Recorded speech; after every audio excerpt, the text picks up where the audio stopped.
안녕하세요. 이익래입니다. 오늘 이제 2023년도 이제 수업이 이제 시작하는 첫날이 되는데, 오늘 수업은 일단 이제 해석학으로 이렇게 수업을 할 거고요.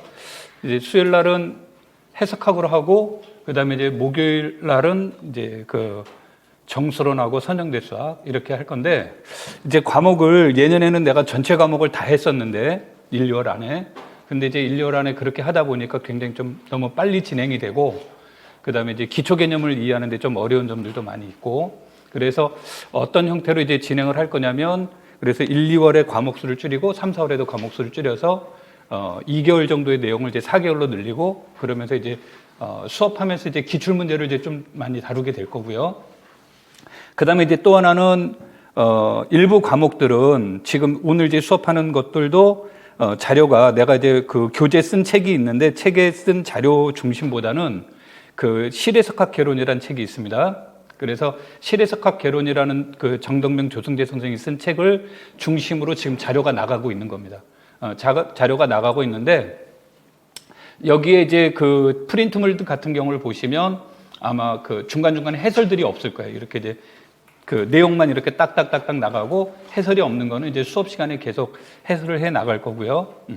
그 다음에 이제 수업하면서 어떤 내용들이 있을 거냐면, 내가 이 책에서 나와 있는 내용들 중에서 일부 내용은 여기까지는 볼 필요 없겠다, 아니면 이거는 조금 벗어난 것 같다라는 것을 일부 빼기는 했는데, 그럼에도 불구하고 전체적인 흐름 때문에 이렇게 집어넣은 내용들이 있어요. 그럼 이제 수업하면서 이 내용은 결과 중심으로만 이해하십시오라고 얘기를 한다든지, 참고사항으로만 얘기하십시오라고 하는 부분들이 있을 겁니다. 그러니까 그건 그 정도로만 여러분들이 이해하시면서 수업을 들으시면 될 것 같습니다. 자, 그러면 오늘은 이제 첫 번째 여러분들한테 전반적인 학습 내용, 그 다음에 진행에 관련된 내용들을 우리가 이제 수업을 이제 하면서 얘기하도록 할게요. 자, 우리가 이제 수업은 어떤 형태로 얘기를 할 거냐면, 항상 각 과목이 시작하게 되게 되면 그 과목에서 가지고 있는 어떤 특징이라든지 흐름이라든지 조직이라든지 이런 것들을 기초로 한 전체적인 오리엔테이션을 반드시 하게 될 겁니다. 그래서 그 과목을 이해하는 데 여러분들이 꼭 필요한 내용을 중심으로 한 내용들이 되니까, 그래서 내용에 따라서 10분에서 30분이라고 이렇게 제시를 해놨는데, 어느 경우는 1시간 정도가 걸릴 수도 있습니다. 그러니까 내가 이제 이것을 알아야 되는 것은 뭐냐면, 여러분들이 이제 공부하실 때 절대 기출문제 같은 경우에서 이제 우리가 유의해야 될 것은 뭐냐면, 사람들이 기출문제를 보고 이게 중요하구나 이렇게 생각하는 경향들이 있어요. 그런데 이제 내가 보는 견해는 이러한 내용 때문에 이게 시험에 나왔다라고 봐야 된다는 얘기죠. 그래야 앞으로 여러분들이 시험 볼 때 어떤 것을 어떻게 준비해야 되는지가 보여지는 겁니다. 그래서 보통 기출문제를 너무 빨리 습득하지 마십시오라고 얘기를 하는데, 이제 기출문제 같은 경우는 수업 시간에 이렇게 이제 계속 진행을 하게 되긴 하겠지만, 한계점이 있습니다. 한계점이라는 건 뭐냐면, 실제 시험은 4년 과정을 다 배웠다라는 것을 전제로 해서 시험에 나오기 때문에, 우리가 원하는 내용 파트의 일부 내용이 나왔다고 해서 풀 수 있는 건 풀 수 없는 문제들도 상당히 많이 있어요. 그러니까 그런 문제들은 가능한 한 수업 시간에 배제시킬 겁니다. 그 내용을 하다 보면 내용은 어려운데 이거 어떻게 풀지라는 게 이제 나올 수 있는데, 우리가 학습하는 방법하고 약간 차이가 있을 수 있으니까요. 자, 그래서 각 과목마다 이제 오리엔테이션을 진행하면서 이제 수업이 진행이 될 거고, 전체적인 이제 수업은 어떤 형태로 이루어질 거냐면, 개념 설명이 이루어지고, 그 다음에 이제 여기서 나온 것처럼 예제 및 해설, 그러면서 우리가 이제 프린트물에 나와 있는 예제, 기출 예제 이런 것들이 이제 나가게 될 거고요. 그 다음에 이제 스터디 문제가 이제 조금 있는데, 이게 지금 코로나 때문에 현실적으로 지금 이제 스터디가 이제 쉽지가 않습니다. 그래서 이러한 형태들 같은 경우에는 이제 여러분들한테 내가 과제를 제시를 해 나갈 거고, 그 다음에 이제 과제를 본 다음에 그것을 과제 제출을 받을 거예요. 그럼 여러분들이 이제 과제 제출을 받은 걸 기초로 내가 거기다 첨삭을 하게 될 거고, 필요하면 5분에서 10분 정도씩 여러분들한테 프린트물을 여러분들이 제출한 문제에 대해서 미비점이 있다든지, 아니면은 좀 답안지 수정하는 방법이 있다든지, 이런 것들을 갖다 코멘트하는 형식으로 수업이 진행이 될 겁니다. 그래서 이것을 걸리는 데는 여러분들이 내가 예제를 제시한 것에 대해서 풀어갖고 오고, 내가 여러분한테 돌려주는데 시간은 일주일 정도가 걸릴 거예요. 그 뭐지 수업 그 내용들 때문에. 그러니까 그거는 참고를 하시고요. 그 다음에 이제 관련 문제 제시라든지 또는 여기에 대해서 앞으로 우리가 더 학습해야 될 내용이 무엇이 있을까? 학습하는 내용들은 어떤 부분들을 보충하면서 학습해야 될까?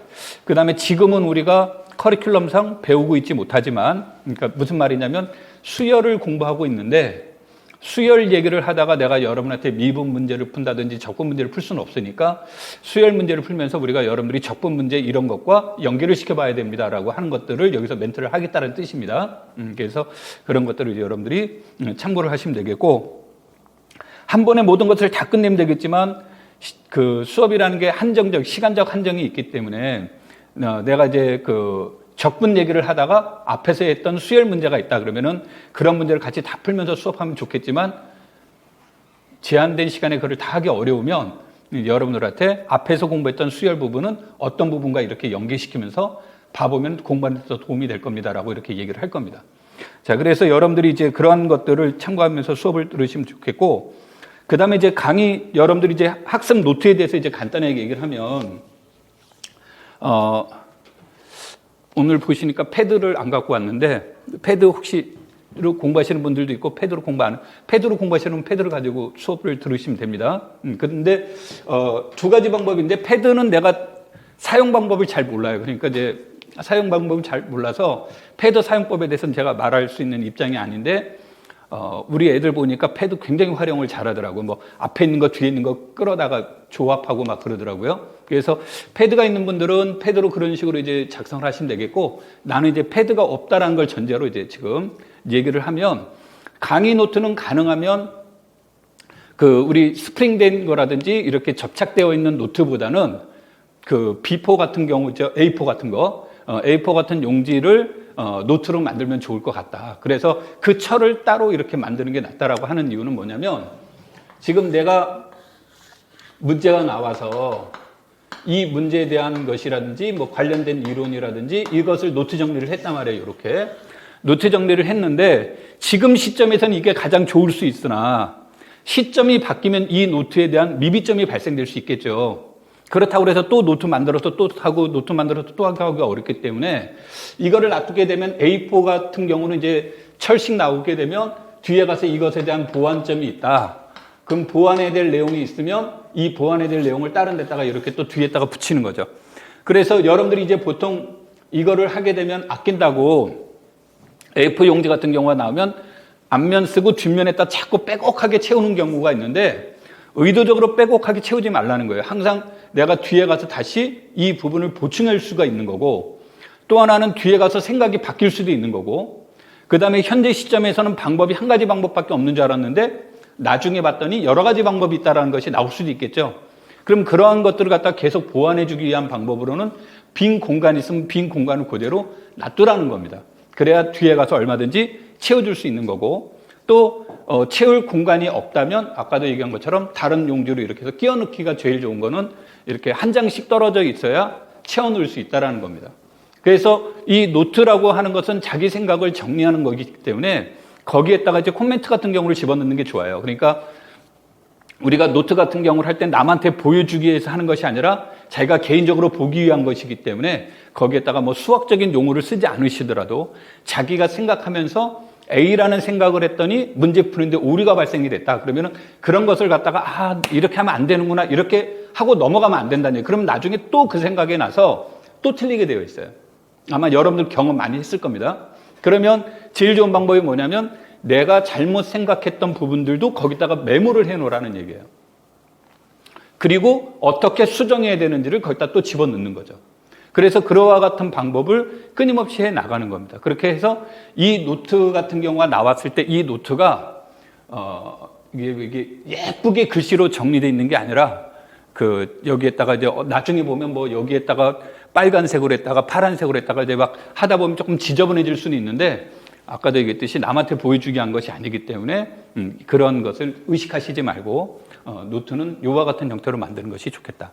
그리고 이제 아까도 얘기를 했듯이 내가 여기에서 A라는 부분들을 더 생각하는 게 좋을 것 같습니다라고 하는 부분들이 있다 그러면은 그런 부분들은 사실 우리 지나고 나면 어떻게 됩니까? 대체로 잊어버리고 지금 공부하는 것도 바쁜데 앞에서 공부했던 게 뭐였지? 이거 생각하면서 공부가 안 된단 말이에요. 그러니까 그런 부분들을 저기 아까 노트에다 다 기록으로 남겨두는 거예요. 그러면은 다시 복습하면서 그때 이거를 보라고 했는데 한 바퀴 돌았으니까 그때 그 문제와 이렇게 연계시켜 보면 어떨까 이런 것들이 그 안에 이제 보충돼서 나갈 수 있는 거죠. 그래서 여러분들이 노트 같은 경우를 만드시더라도 어떻게 효율적으로 만드느냐가 굉장히 중요합니다. 그래서 그런 부분들을 여러분들께 얘기해 주고 싶고요. 자, 그 다음에 이제 이거는 이제 이따가 하도록 하고요. 여러분들한테 오늘 하면서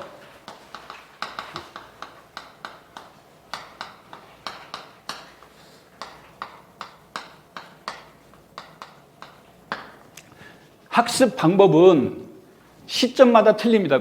여러분 혹시 야구 좋아하시는지 모르겠는데, 야구로 치면 9회까지 있다라고 한다면, 이제 1회에 해당이 되는 거예요. 1, 2회. 그런데 우리가 야구에서 1, 2회에 1점 주는 거하고 8회, 9회 가서 1점 주는 거는 의미가 다르죠. 그러니까 1, 2회에 1점을 주더라도 내가 회복할 시간이 많이 있는데, 마지막에 점수를 줘버리면 회복할 기간이 없는 거죠. 그래서 여러분들이 1에서 4월 사이에 같은 경우는 야구로 치면 1, 2회 정도라고 생각하시면 됩니다.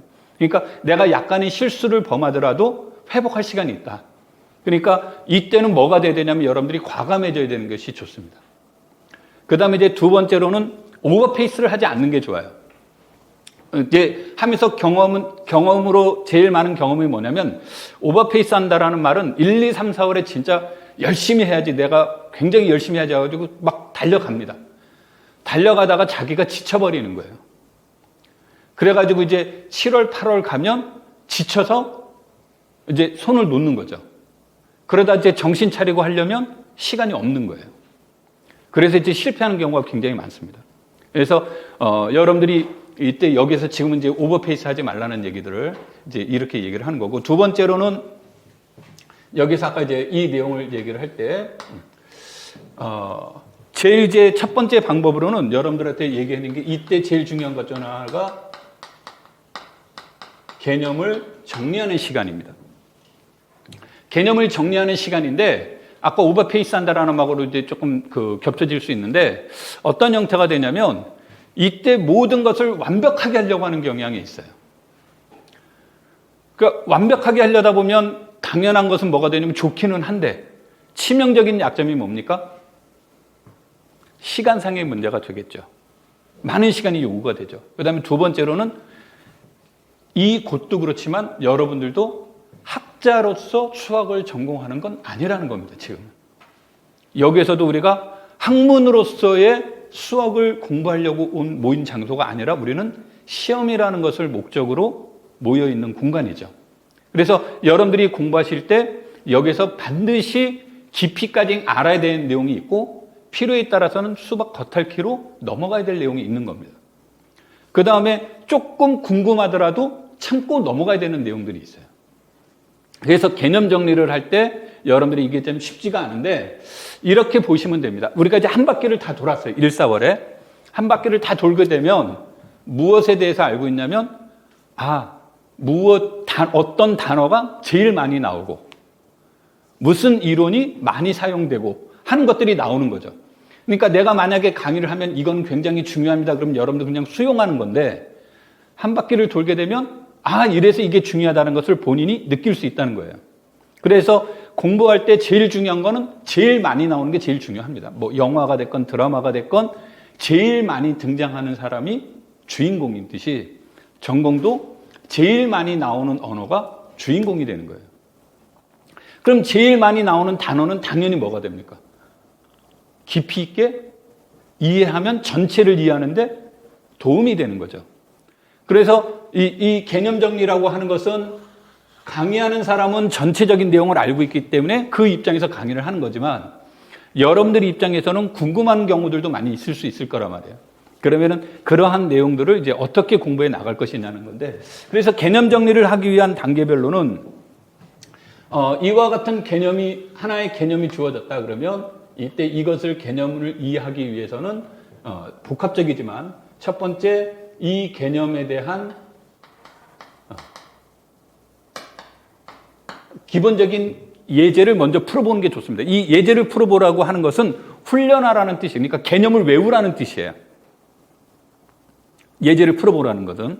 그러니까 뭐 그럼 군에 관련된 기본적인 문제를 풀어봐라 그러면 이거를 외우라는 뜻인데, 많은 사람들의 이제 학습 방법이 뭐가 되냐면, 내가 군이라는 개념을 지금 정의를 이제 습득을 했습니다. 그리고 책을 봤어요. 그리고 뒤에 예제가 나오죠. 그러면 나는 어떤 형태가 되냐면 시각이, 눈이 정의와 같이 일치선상에서 보고 있는 거예요. 그러다 보니까 예제가 쉽게 풀려요. 그 무슨 오해를 하냐면, 내가 이 개념은 이해했구나라는 오해를 사기 시작합니다. 그러면 내가 정리됐다라고 하니까 그 다음에 어떻게 됩니까? 그것에 대해서 조금 소홀해지게 되는 거죠. 그래서 우리 그 속담에 믿는 도끼 발등지킨다는 말 있잖아요. 이제 거기 가서 당하는 거예요. 그래서 여러분들이 개념 정리를 할 때는 아까 내가 예제를 풀라는 것은 개념을 외우라는 의미다라고 얘기를 한다고 그랬죠. 그러면은 무엇에 대한 문제가 이제 주어지냐면, 우리가 이제 그 작년에 나왔던 그 예제 중에 지금 이제 간략하게만 얘기를 하면,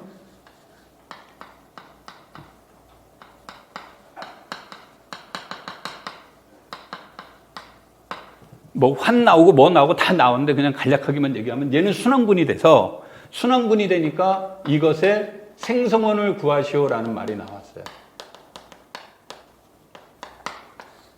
그러면 이제 나중에 군론 얘기할 때 뭐 그런 군에 관련된 얘기들이 나오게 되면, 생성원이라는 말은 대수에서뿐만이 아니라 여러 군데서 나옵니다. 이 생성원과 동의어로 이제 이렇게 동의적 완벽한 동의는 아닙니다만, 유사언어를 본다면 선형대수학에서는 기저라는 개념이 있고요, 위상수학에서 기저라는 말이 나오는 게 있고요, 정수론에서는 원시 근이라는 개념이 있고요, 체론에서는 원시 원소라는 개념이 있어요.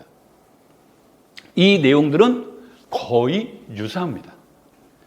그러면은 이 생성이라는 말들이 이제 굉장히 이제 유사한데, 그러면 생성원을 찾는 방법은 뭐가 있을까요? 그러면 생성원을 찾는 방법은 어디에도 없습니다. 그러니까 알고리즘이 없는 거예요.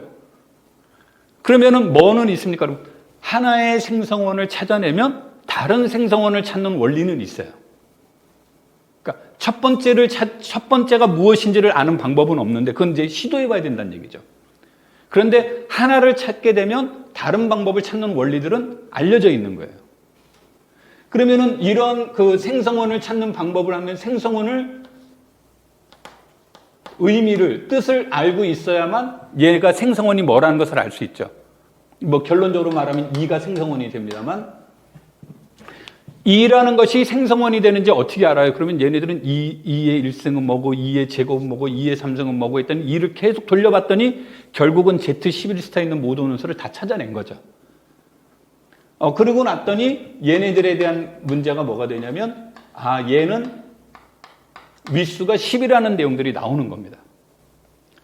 그러면은 여기에 있는 2의 n승이 이것일 필요 충분 조건은 뭘까요? 라는 이러한 이제 정리가 나오는 거예요. 이 정리가. 그러면은 이 정리가 나오려면 이것의 윗수가 10이어야 된다는 뜻인데, 이것의 윗수는 얘가 되는 거예요. 그런데 우리가 원하는 건 얘가 몇이기를 원하냐면 10이기를 원하는 거죠. 그러면 결국 분모가 몇이어야 되는 겁니까? 1이어야 되니까 n과 10이 뭐가 된다? 서로소가 되는 거죠. 그럼 10과 서로소가 되는 것은 뭐 1, 3, 7, 9가 있습니다. 그럼 2의 1승, 2의 3승, 2의 7승, 2의 9승이 생성원이 되는 거라는 것을 알아내는 거죠.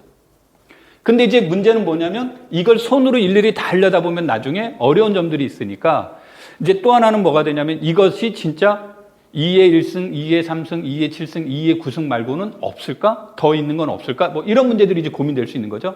이것에 관련된 이론이 오일러 함수의 문제가 되는 거예요. 그래서 이 문제를 찾는 건 얘는 트라이를 해봐야 된다는 얘기고, 그 다음에 이것은 위수 문제와 관련되어 있는 거예요. 그 다음에 이런 것의 개수가 진짜 4개만 있는가? 이것을 알아보는 내용들은 오일러의 파이 함수의 문제가 되는 거예요. 자, 우리가 이런 문제들이 이제 나오는데, 시험이라는 것은 이렇게 하나의 문제 속에 여러 가지 내용들이 이렇게 이제 담겨져 있는 겁니다. 그러면 생성원이라는 것이라는 내용들이 나왔다. 그러면 생성원의 정의는 얘를 생성합니다라고만 우리가 이해하는 것과, 얘가 생성원이라는 것은 얘를 10개를 다 해봤더니 진짜 2의 1승부터 2의 10승을 했더니 저게 다 나오더라는 것을 찾아내는 방법과, 누군가는 2-3번만 계산해봤더니 이것이 윗수가 얘가 2가 생성원인지 아닌지를 아는 사람과, 시간적으로 어떻게 되겠습니까? 2의 1승부터 2의 10승을 해본 사람과 한 2-3번만 해봤더니 2가 생성원 맞네 찾는 사람하고는 시간적 차이가 굉장히 많죠. 그러니까 우리가 원하는 것은 공부를 할 때 2-3번 만에 2가 뭐라는 사실을 얻어내줘요. 생성원이라는 사실을 이해하자라는 거죠. 그러니까 그런 것에 관련된 이론들이 나온단 말이에요. 이론이. 그게 이제 군론에서 라그랑지 정리와도 연결이 되고, 아니 그다음에 이건 라그랑지 정리와 꼭 연결을 안 시키는데, 이것에 대한 이론은 여기에서 2의 윗수는 10을 나눈다. 그럼 10을 나눈다는 뜻이니까 2의 윗수는 1이거나 2거나 5거나 5와 뭐가 되는 거예요? 10이 되는 거죠. 그렇죠? 그런데 2의 1승도 2가 아니고 2의 제곱도 1이 안 되고 2의 5승도 1이 안 되더라요. 그럼 내가 굳이 몇 승을 안 해봐도, 10승을 안 해봐도 3번 만에 2의 윗수가 몇이라는 사실을 얻어내는 겁니까? 10이라는 사실을 얻어내니까 2가 새로운 원소 10개를 생성하는 거구나, 이런 뜻이 되겠죠. 그래서 금방 이제 얻어낼 수 있는 이런 정리가 있는 거죠. 그 다음에 또 하나는 뭐냐면 생성원이다. 그러면은 이 생성원의 의미는 도대체 몇 가지가 있는가, 이런 뜻이에요. 그러면 직관적 언어는 뭡니까? 2가 얘네들을 다 생성한다는 뜻이죠. 만들어낸다는 뜻이죠. 그렇죠? 그래서 생성원은 우리가 이제 제너레이터라고 표현하는 거죠. 다 만들어낸다는 뜻도 있지만, 얘가 가지고 있는 생성한다라는 뜻도 있지만, 이 생성한다라는 뜻 이외에도 얘네들이 가지고 있는 여러 가지 의미가 있습니다. 그 의미 중에 하나는 얘네들의 무엇이에요? 주기성을 얘기하는 겁니다. 그러니까 이것의 2의 주기는 몇이 된다. 이걸 계속 돌리면 10번마다 온다라는 뜻이 되겠죠. 그래서 이것을 뒤로 연기시켜주면 얘네들에 대한 무엇은 소수 표현의 이용이 됩니다. 그래서 주기라는 언어가 얘네들 3가지 의미가 있는 거예요.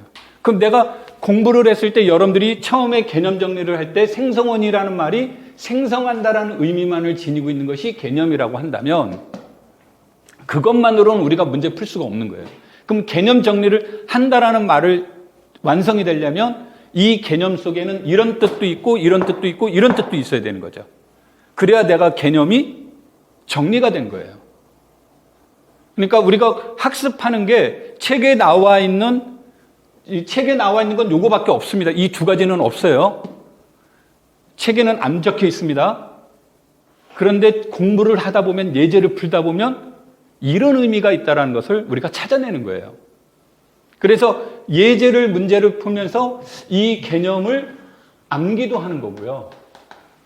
그 다음에 예제를 통해서 이 개념을 정리도 하는 거예요. 근데 이 예제가 어려워요. 그러면은 예제가 어렵다 보면 뭐가 됩니까? 엉뚱한 것으로 가는 거죠. 근데 지금 개념을 이해해야 되는데 문제 푸느라고 정신이 없죠. 내가 뭐 하는지를 모르는 거예요. 그래서 예제는 1, 2, 3, 4월에 이렇게 보시면 옆에 있는 그 주변에 있는 사람들이 기본적으로 이런 건 알아야 돼. 그래서 막 문제를 풀고 있단 말이에요. 근데 나는 하나도 못 풀고 있어요. 그럼 심리적으로 어떻습니까? 쫓기죠. 나만 못하는 것 같단 말이에요. 내가 야구에서 1, 2회에 점수를 상대한테 줬어요. 그래서 야구 치는 거 아닙니다. 그러니까 1, 2, 3, 4월에 어려운 문제 푸는데 집중하는 것보단 내가 개념을 이해하기 위한, 그러니까 이 예제의 목적은 이것을 이해하기 위한 것이 목적이 돼야 되는 거예요. 예제가 목적인 것이 아니라. 그러면은 이 개념을 이해하기에 딱 어울리는 예제들을 찾아내 나가는데 대체로 저자들이 책을 보시면 저자들이 그런 걸 잘 해놨어요. 왜냐하면 수학 이 내용이 뭐 10년 전, 20년 전 게 아니라 200년 전, 300년 동안 계속 이어왔기 때문에 책이 정리가 되어 있어요. 그러니까 우리가 힘들어서 다른 데 가서 막 찾을 필요가 없어요. 책이 잘 나와 있기 때문에. 그래서 그 책에 나와 있는데 중요한 것은 아까도 단순하게 문제를 푸는 것들도 있지만 단순함에만 있지 말고 얘네가 가지고 있는 의미가 뭔가도 파악하는 건데 우리가 책은 이렇게 체계적으로 있잖아요. 그렇죠? 1층에도 얘가 이용이 되고 2층에도 이용이 되고 3층에도 이용이 되는데 내가 1층에 있을 때는 2층, 3층 거를 지금 알 수가 없잖아요. 그러니까 그것들은 아까도 말했듯이 여백을 남겨두라는 겁니다. 그래서 이렇게 이해해 나가는 거예요. 그래서 항상 얘기할 때 이 예제는 개념을 이해하기 위한 거, 개념을 암기하기 위한 목적으로. 그럼 암기를 하기 위한 목적이 뭡니까? 그러면 이런 뜻이에요. 아까 내가 군에 관련된 문제가 딱 나왔을 때 그 군을 정의가 쭉 나와 있으면 정의들을 눈에 보잖아요. 그래서 뭐 닫혀 있다, 결합법칙 성립한다, 항등원 있다, 여건 있다, 이게 눈에 보여진단 말이에요. 그것이 아니라 그 부분들을 두고 내가 문제 풀면서 진짜 닫혀 있는지 체크해보고 그래서 거기다 써놓는 거예요. 이래서 닫혀 있다. 꼭 글로 쓰라는 거예요. 보통 보면 yes, no 이런 식으로 가는데 그렇게 가면 나중에 다 잊어버려요. 그러니까 자꾸 상기하려고 하는 거예요. 그래서 닫혀 있다. 그러므로 결합법칙 성립한다. 이래서 항등원이 있는데 항등원은 뭐더라? 이래서 여건은 있는데 여건은 뭐더라? 그런 걸 쓰는 거예요. 그러니까 여건, 항등원은 이 말을 자꾸 쓰라는 것은 군이라는 것을 만들기 위해서는 이 네 가지 선결 조건이 있는데 이 네 가지 선결 조건의 순서는 닫혀있다, 결합법칙, 항등원, 여건이구나. 순서까지도 의미를 자기도 모르게 암기가 되는 거예요. 우리가 공부할 때 내가 막 열심히 외웠어요. 근데 시험 보는 날 기억이 가물가물해. 시험 끝나고 나니까 딱 생각나. 이거 아무 의미 없죠. 평상시에는 아무 생각 없는데 시험 보는데 막 새록새롭게 기억이 다 나. 평상시에는 생각도 안 했던 것 같은데. 그럼 진짜 좋죠. 공부는 그런 거예요. 그래서 내가 이 말을 하는 건 내가 외우려고 외우는 게 아니라 문제 풀 때마다 1에서 4월이에요. 내가 계속 그렇게 이제 시간 때문에 공부 그렇게 못해요. 그러니까 1에서 4월 때는 개념 정리를 할 때는 관련된 내용을 자꾸 손으로 써보는 거예요. 뭐 지금이 어느 시대인데 근데 우리 시험 볼 때 손으로 쓰지 발로 안 쓰죠. 내가 뇌신경으로 이렇게 해가지고 보내는 거 아니죠. 그러니까 손으로 해야 돼요. 근데 중요한 건 뭐냐면 몸으로 기억하고 있어야 되는 게 굉장히 중요해요. 그래서 여러분들이 얘기를 할 때 그런 것들을 갖다가 자꾸 서버로 달아. 그러면서 자꾸 쓰게 되면 자기도 모르는 사이에 암기되어 있어요. 이제 내가 영어를 되게 못했기 때문에 이제 그 석사과정, 박사과정 때인가 보다. 박사과정 때 외국어를 2개를 해야 되는데 그래서 영어는 필수고 제2외국어를 하나라고 했는데 영어도 못하는데 제2외국어는 뭔들 잘하겠습니까? 당연히 못하겠죠. 그래서 제2외국어는 이제 독일어를 선택을 했습니다. 독일어를 하고 났는데 기억에 남는 건 부테딱 뭐 그런 거 하고 이일리베디 그건 노래 때문에 신승훈 노래 때문에 이제 신승훈 하니까 잘 모르는 거예요. 세대 차이 느끼네. 이제 그런 이제 노래 때문에 그랬는데 내가 이제 그때 뭐가 됐냐면 영어는 못 해가지고 영어 책을 여러분들은 지금은 모를 거예요. 아마 이 성문종합영어라는 책을 성문종합영어 그 다음에 그 토플 그래서 이제 그런 책들 그 다음에 그 자연과학개론 뭐 그 자연과학개론이라고 이제 그 관련 논문서들이 있어요. 이런 책들을 쭉 다 이제 그 다음에 이제 그 타임즈 이거를 이제 봤는데 잘해서 본 게 아니라 암기가 목적이었어요. 설마 내가 이 천원 그물을 벗어날까? 이 안에서 무조건 나올 것이다. 그래서 진짜 책을 달달달달달 외웠어요.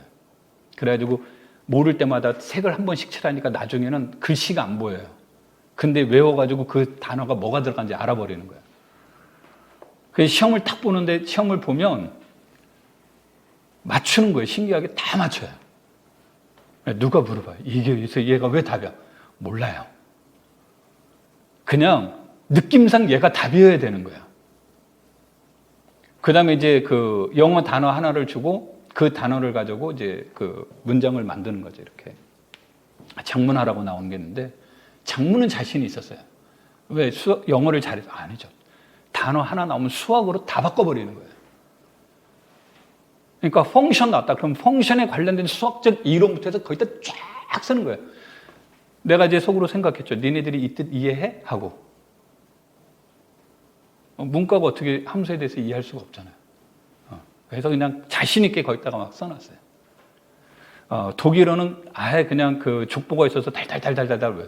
진짜 그 동생이 독일어를 좀 했는데 동생한테 조금 가르쳐 달라고 그랬다가 동생한테 핍박받는데 진짜 기분이 좀 그렇더라고.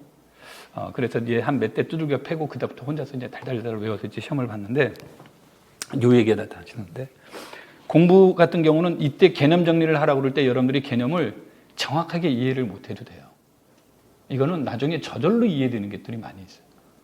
그러니까 마치 여러분한테 외우라고 말하는 사람 같은데 그렇지 않습니다. 그러니까 처음 시점에서는 뭐가 되냐면 언어 습득이 되게 중요해요. 모든 게 수학이 됐건 뭐가 됐건 언어 습득이 일단 되어 있어야 돼요. 그래야 그걸 활용할 수가 있어요.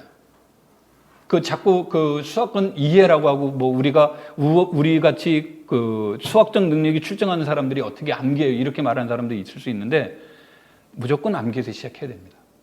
암기가 절대적이란 말 아닙니다. 그러니까 언어 습득이라는 측면에서 그렇게 나가야 되고 이것을 하기 위해서는 예제가 굉장히 중요하다.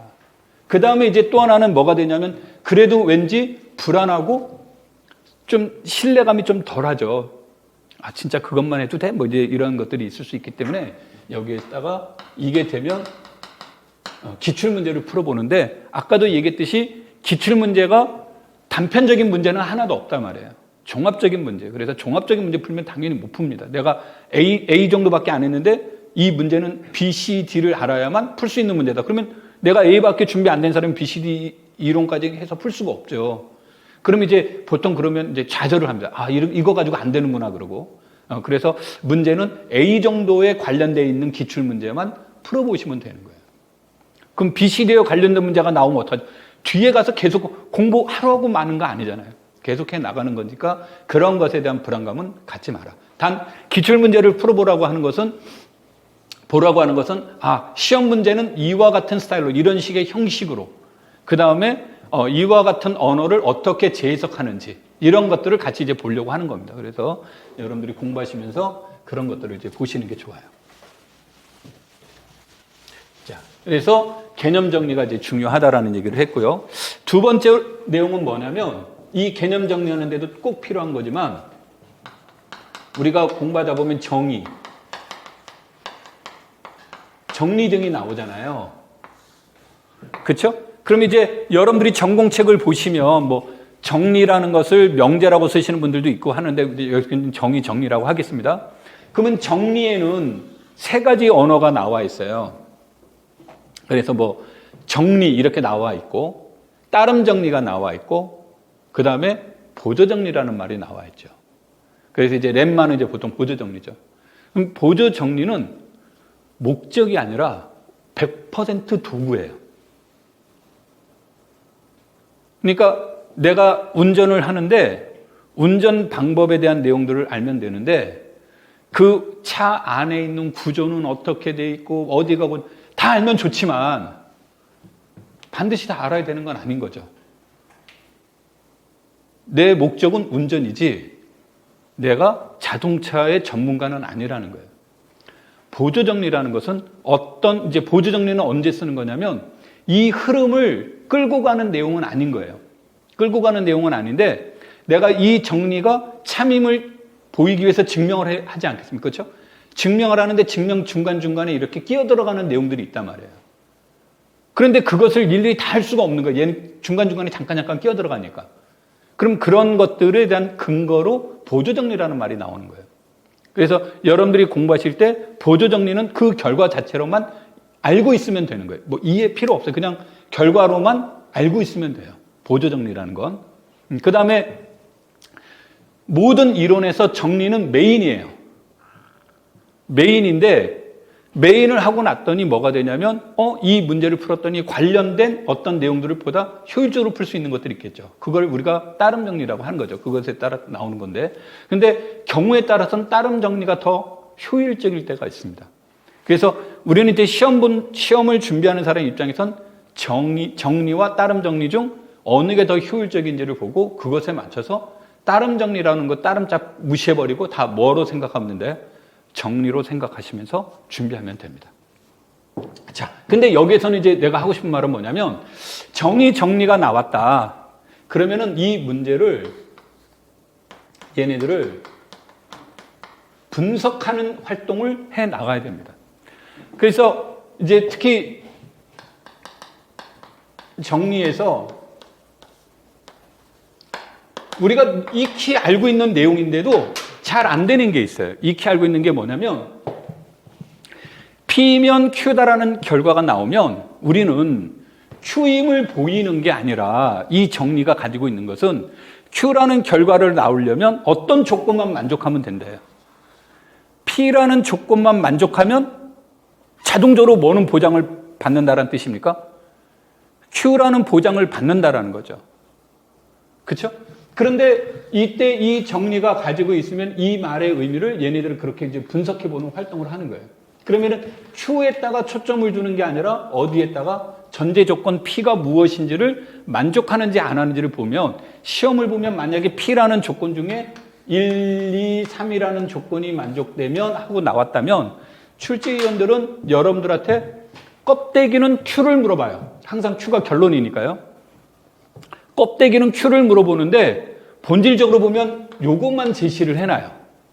뭐 1, 2, 3이다 그러면 세 가지 중에 한 가지 내지 두 가지만 지면에 이렇게 주어지고 문장 어디엔가 3은 숨겨놔요.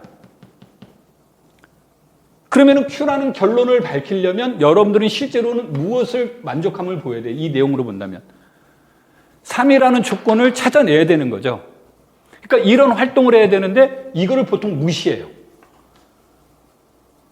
1, 2에서 뭐를 밝히려고 하면 Q라는 결론을 내리려고 해요. 그러니까 어색하죠. 어색하면 주로 어떻게 해요? 은근슬쩍 넘어가요. 다 찾아낸단 말이에요. 이 사람들은 전문가이기 때문에 자기가 물어본 게 뭔 줄 아는 거예요. 이 출제위원은 여러분한테 실제적으로 자, 지문 안에서 3 찾아내시오 이 뜻인 거예요. 그런데 우리는 자꾸 Q에다가 초점을 두면 여기에서 나오는데 Q라는 결론을 물어봤으니까 Q가 나오는 건 맞겠죠, 당연히. 근데 자기는 3을 못 찾아냈어요. 근데 누군가가 여기에 야 이거 조금 이상한데 그러면 자꾸 자기 주장을 하려고 한단 말이에요. 그러니까 자기의 문제점을 못 찾아내요. 그래서 여러분들이 공부하실 때 분석하라고 하는 것은 이 P라는 내용을 분석하라는 거예요. 1이라는 조건이 있고 2라는 조건이 있고 3이라는 조건이 있고 그러면 또 어떤 책들을 보면 또 무슨 말이 나오냐면 1의 대안이 뭐냐 이런 것들이 있단 말이에요. 1 대신에 다른 걸 밝혀도 되는 거 2의 대안이 뭐냐 3의 대안이 뭐냐 이런 것들이 관련된 내용들이 나온단 말이에요. 그러니까 공부하면서 그런 것에 관련된 내용들을 분석하는 거예요. 그리고 나서 이 분석이 됐으면 이 정리를 그대로 두는 것이 아니라 항상 무엇한다? 다시 해석을 하는 거예요. 이걸 기초로. 시험은 과거의 시험과 과거라는 것은 이제 2000년 전 정도로 볼게요. 왜냐하면 2000년 전으로 보는 건 2020년 전 얘기를 왜 끌고 옵니까? 그런데 시험은 여러 번 요동을 쳤는데 지금의 시험 체계가 완전히 분리된 건 2000년을 기준으로 해서 봐야 돼요. 그러면 2000년 이전과 2000년 이후의 가장 큰 차이는 뭐냐면 2000년 이전에는 우리가 말하는 기본서에서 나와 있는 내용들을 증명하라는 내용들이 시험에 나와요. 물론 2000년 초에 좀 몇 번 나오긴 했습니다만 그거를 증명하라는 문제가 나오게 되는데 오늘날의 시험에는 그런 문제 없다고 보시면 돼요.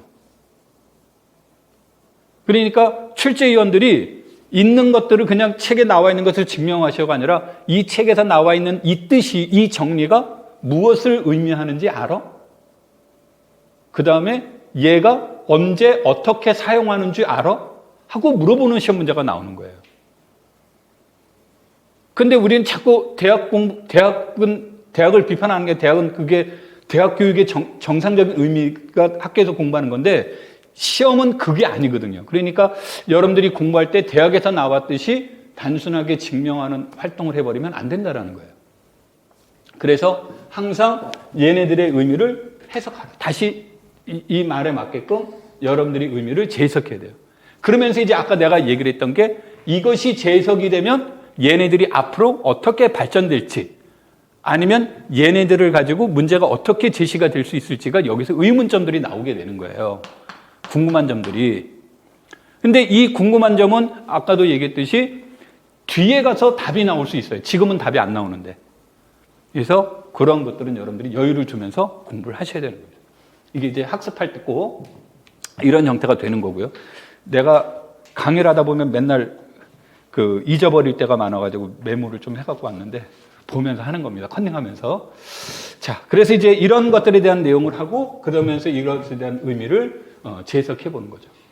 그리고 이것을 할 때 다시 이쪽으로 넘어가는 거예요. 관련된 거는 당연히 항상 해 나가는 겁니다. 이런 것들이 여러분들이 이제 첫 번째 봐야 되는 거고. 그 다음에 이제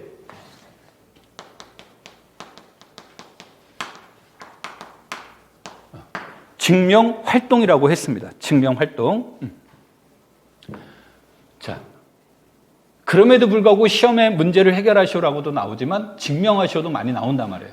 단지 아까 얘기했듯이 책에 나와 있는 대로 증명하라는 말이 안 나온다라는 것이지 증명 자체가 없는 게 아닙니다. 자, 그러면 이것에 대해서 이제 수학교육학 신론을 기준으로 얘기를 하겠습니다. 그래야 수학교육학 신론 혹시 책 없으신 분 없죠? 한 번쯤은 다 봤죠? 반응들이 눈이 얘기하지만 수학과의 반응은 이렇게 뜨겁습니다. 인강 듣는 분들한테 이 열기를 전해주지 못해서 내가 좀 마음이 아픈데 인강 듣는 분들도 환호하면서 듣고 있죠?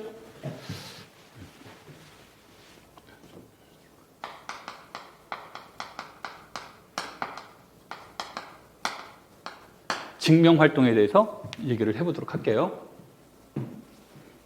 증명의 목적은 우리가 이제 일반적으로 얘기하는 것은 수학에서 말하는 증명의 목적은 이 정리가 정당하다는 것을 밝히는 거예요. 이게 증명의 목적입니다. 근데 우리는 내가 말하는 건 그게 아니에요. 그러면 증명이라고 하는 것에 대한 것은 이것도 일종의 뭐로 문제를 보시냐면 문제 해결의 한 특징으로 봐야 됩니다. 자, 그런데 이제 신론을 기준으로 이제 보시면 증명하는 방법에는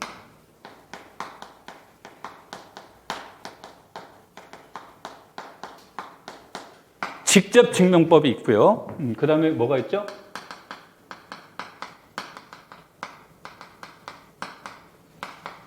간접 증명이 있고요. 한 200문제 중에 한 번 나올까 말까 하는 반례법이라는 게 있죠. 여기서 반례법은 따로 안 하겠습니다. 반례법이라는 것은 언제 사용되는 거냐면 누군가가 주장했을 때 그 주장이 거짓임을 보이는 모델인 거죠. 그래서 이제 간혹 가다가 이것이 거짓임을 보이시오 그러면 반례 하나만 제시해 주면 되는데 그걸 이론적으로 막 증명하려고 하는 사람들이 있어요. 그때는 그냥 깔끔하게 반례 하나만 제시하면 됩니다. 근데 이 반례법은 내가 아까 200문제 중에 한 문제가 나올까 말까라고 말한 이유 중에 하나는 뭐냐면 반례는 유일하지 않겠죠. 그럼 채점하는 사람 입장에서 뭐가 됩니까? 자기가 준비한 반례가 나올 가능성이 굉장히 적습니다. 채점하는 사람이 그게 반례인지 아닌지 무엇해야 됩니까? 검증해야 돼요. 이건 최악이에요. 채점하는 사람 입장에서 본다면. 그래서 일반적으로 반례법은 잘 시험에 나오지는 않는데 공부할 때는 반례법을 알아두면 좋아요. 내가 정동명 조승대 선생 책을 갖다가 선택하는 이유 중에 하나가 이 책에는 반례가 상당히 잘 나와 있어요. 그럼 반례가 잘 나와 있으면 학습하는 사람 입장에서 뭐가 좋냐면 이런 경우들이 많죠. P면 Q이다라는 명제가 나와 있는데 그러면 Q이면 P는 안 될까? 역은 성립하지 않을까? 이런 의문을 가질 수 있죠. 근데 이제 두 가지 이유 때문에 책에 안 나오는데 하나는 뭐냐면 사실은 역도 성립하긴 하는데 역이 성립한다라는 것을 설명하기에는 여기에서 너무 어려워요. 그런데 쓰일 일도 없어요. 그러면 이제 책에서 자연스럽게 뭐가 됩니까? 빠지겠죠? 이제 그런 경우가 있고, 또 하나는 역이 성립하지 않아서 안 쓰는 경우도 있겠죠. 그게 사실은 더 많습니다만. 이제 그러면은 일반적으로 역은 성립하지 않습니다라고 했는데, 아, 그런 거구나 하는 거하고, 그것에 대한 발례를 내가 가지고 있는 거하고는 나중에 기억이 달라지는 거죠. 발례를 가지고 있는 사람은 기억이 뚜렷하단 말이에요. 그래서 이제 나중에 답안지 있을 때 실수하지 않아요. 보통 증명할 때 제일 많은 실수가 뭐냐면, 이것이 참임을 증명하시오, 보이시오 그랬단 말이에요. 그러니까 결과는 분명히 뭐가 되는 겁니까? 참인 건데, 내가 어떤 이론이 부족해요. 참은 참인데. 그러니까 그다음부터 뭐를 쓰기 시작합니까? 뭐 요즘 하도 말할 때 조심해서 소설 쓰기 시작하죠. 또 소설 연합해서 또 뭐 자기네들 했다고 글 오는 거 아닌지 모르겠는데. 소설 쓰기 시작한단 말이에요. 그러니까 나중에 답안지 쓸 때 자기 점수를 잘 받으려면 불필요한 말 안 쓰는 거고 잘못된 글을 안 쓰는 거예요. 그러려면 그런 실수를 범하지 않으려면 반드시 알아야 되는 거죠, 자기가. 그래서 그런 이제 발례법은 그때 이용이 된다라고 생각하시면 되고, 시험에 나올 가능성은 한 200분의 1. 내가 이렇게 말하는 거는 피해 가려고 해요. 나는 개인적으로 나올 일 없다는데, 혹시 나오면 내가 200분의 1 중에 하나야. 이렇게 이제 나중에 말하려고. 무슨 말인지 이해되셨죠? 자, 그래서 이 두 가지로 얘기를 할게요. 자, 우리가 이제 직접증명법에는 뭐 저자들마다 다릅니다만 우리가 크게 이제 두 가지를 얘기를 하죠. 수학적 귀납법과 연역법을 얘기를 하는데, 수학적 귀납법이라는 것을 따로 이렇게 끄집어내는 분들도 있어요. 그래서 이제 수학적 귀납법과 연역법이 있고, 간접증명법이라고 하는 것은 일종의 직접 증명을 못하는 거죠. 내가 말하고 싶은 것은 직접 증명을 못할 때 간접을 하는 거예요. 그럼 직접 증명법은 주로 무엇이 이용이 되냐면, 얘는 정리와 관련된 어떤 원리를 이 증명 과정을 통해서, 아까 내가 얘가 무엇과도 연결되는 개념이라고 했냐면 문제 해결과 연관됐다고 얘기를 했죠. 그래서 직접 증명법의 최대 장점 중에 하나는 정리의 원리를 이해하는 데 도움이 되고, 두 번째는 이걸 통해서 문제 해결의 아이디어를 줘요. 그래서 가능하면 직접 증명이 좋다고 얘기를 합니다. 그러니까 자기가 앞으로 공부하는 입장에서 직접과 간접이 있는데 직접도 되고 간접도 된다 그러면 직접 하는 게 훨씬 더 좋습니다. 그런데 이제 우리는 보통 어떤 공부들이 이제 내가 강의하면서 많이 느낀 건 뭐였냐면, 사람들이 간접 증명에 익숙해져 있어요. 간접 증명에 익숙해져 있다 보니까 그 증명은 했는지 모르겠는데 원리를 활용을 못하는 거예요. 증명하는 것에 목적을 뒀기 때문에. 그래서 아까도 얘기했듯이 우리는 증명 자체가 목적보다는 문제 해결이 일종의 문제 해결로 봐야 되기 때문에 얘를 목적으로 삼는 거예요. 그래서 가능하면 얘가 좋은 겁니다. 100%는 아니에요. 가능하면이에요. 그런데 하다 보면 이제 이런 것들이 있잖아요, 우리가. 자, 공집합임을 보이시오 그랬어요. 하나도 없다는 걸 밝히려는데 어떻게 밝힙니까? 봐봐, 없잖아. 없다는 걸 뭘로 설명할 거냐는 거죠. 무수히 많음을 보여라. 우리 평생 샌다고 무수한 걸 셀 수 있습니까? 그러니까 우리가 직접적으로 설명할 수 없는 내용들이 있죠. 문제를 풀다 보면. 그래서 이 문제를 풀다 보면 이런 건데, 여기에 대한 내용은 기본적으로 무엇이라고도 얘기를 합니까? 모순법이라고도 얘기를 해서 우리가 여기에서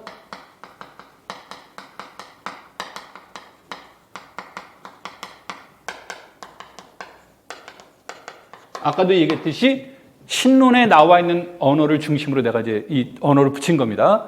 이 분할법이라는 것을 분할법이라고도 하는 사람들도 있고, 이것을 소진시킨다 그래서 소진법이라고 쓰는 분들도 있고, 또 이것을 제거시켜 나가는 방법이다 그래서 제거법이라고 얘기하는 분들도 있습니다.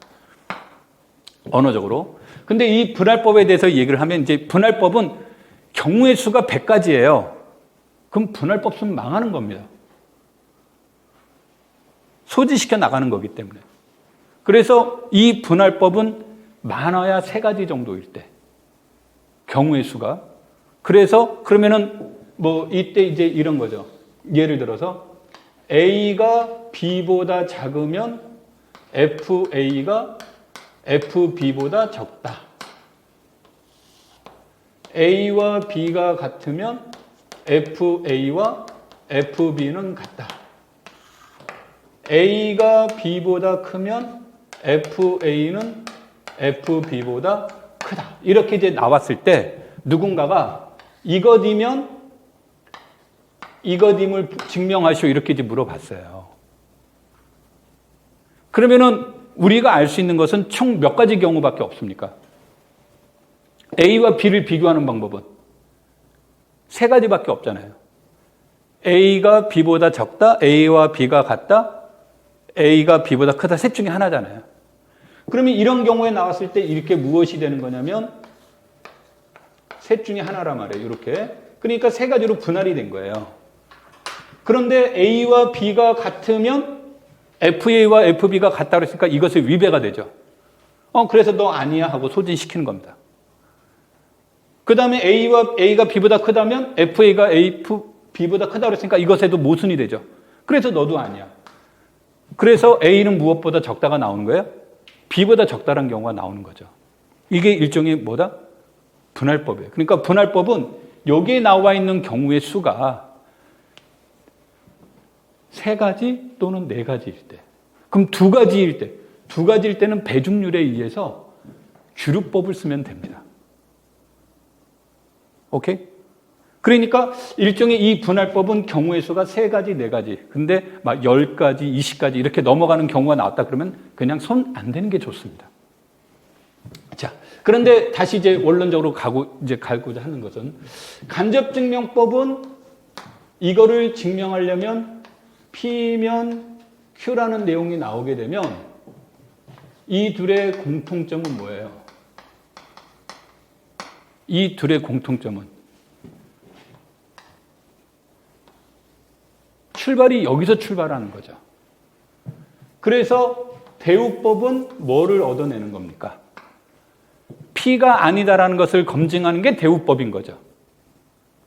그 다음에 규류법은 무엇을 유도하는 거예요?